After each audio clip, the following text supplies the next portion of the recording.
Welcome back to Red and Blue. Florida Governor Ron DeSantis until now has avoided getting into a war of words with former President Trump. New poll numbers from Monmouth University have the former president making significant gains over DeSantis just in the last month. In an interview with Piers Morgan, DeSantis did not hold back when asked about the differences between him and Trump. Well, I think there's a few things. Obviously, the approach to COVID was different. I would have fired somebody like Fauci. I think that he got way too big for his britches, and I think he did a lot of damage. I also think just in terms of my approach to leadership, I get personnel in the government who have the agenda of the people and share our agenda. If you bring your own agenda in, you're gone. We're just not going to have that. So the way we run the government, I think, is no daily drama, focus on the big picture, and put points on the board. And I think that that's something that's very important. CBS News political reporter Aaron Navarro joins us now. And Aaron, I want to continue with more of this interview, which is kind of getting quite a bit of buzz. Of course, the governor was also asked about some of these nicknames that the former president has called him. So let's take a listen to that. Which is your favorite nickname that Trump's given you so far? Is it Ron DeSanctimonious or Meatball Ron? Well, I can't. I think even he went off Meatball Ron. I can't. I don't know how to spell DeSanctimonious. I don't really know what it means, but I kind of like it's long. It's got a lot of vowels. So we'd go with that. That's fine. You can call me whatever you want. Just as long as you also call me a winner, because that's what we've been able to do in Florida, is put a lot of points on the board.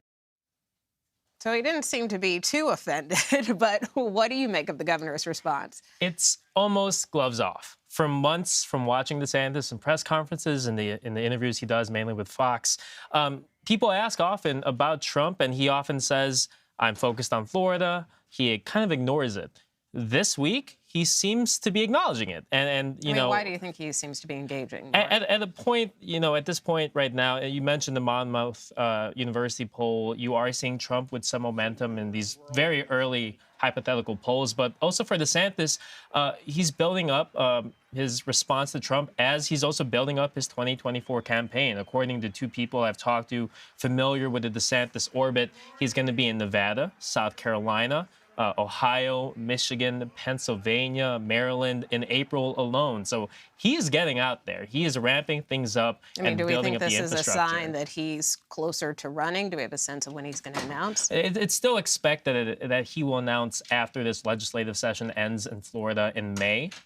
Could be early summer as well. But it's also just a sign that DeSantis is getting ready to take on Trump, who he knows is going to be his biggest challenge if he gets into this Republican primary. And he told Piers Morgan that and said, I have to get past Trump. I'm not, ignoring that. But he believes that focusing on Biden is also an approach he can take. So it's all a sign that he's really starting to get the gears turning. How is the former president responding, particularly to this latest interview by the governor?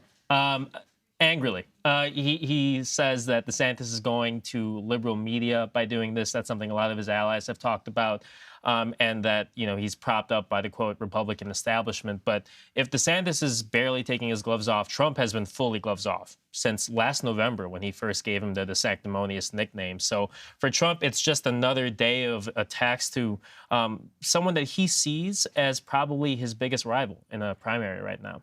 And do you see, because I feel like everybody kind of has been tap dancing around the former president, and still we have a number of candidates who have not declared yet. But do you think that, more people will start to take the gloves off, if you will? It could open the doors a bit, given that DeSantis is always behind Trump in all these polls. Though I will note Vice President Pence, who, has a very unique relationship with Trump and is potentially looking at a run. He's gone after Trump on things like January 6th, on Social Security and Medicare.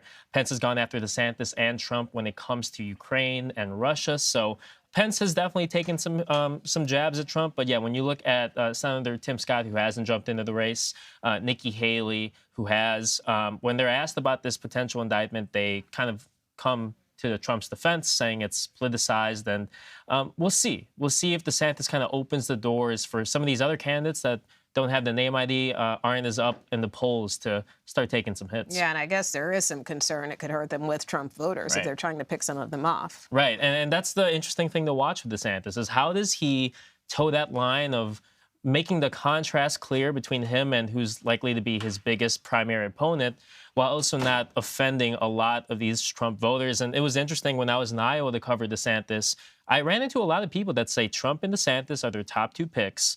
They think that DeSantis has a lot of Trump's policies without the baggage, and they're open, but that certainly shows one way that DeSantis could market himself to Trump's base. All right. Well, things are just starting to rev up with quite a bit of time to go. Aaron Navarro, thanks so much for keeping a close eye on all things politics. We'll see you back soon.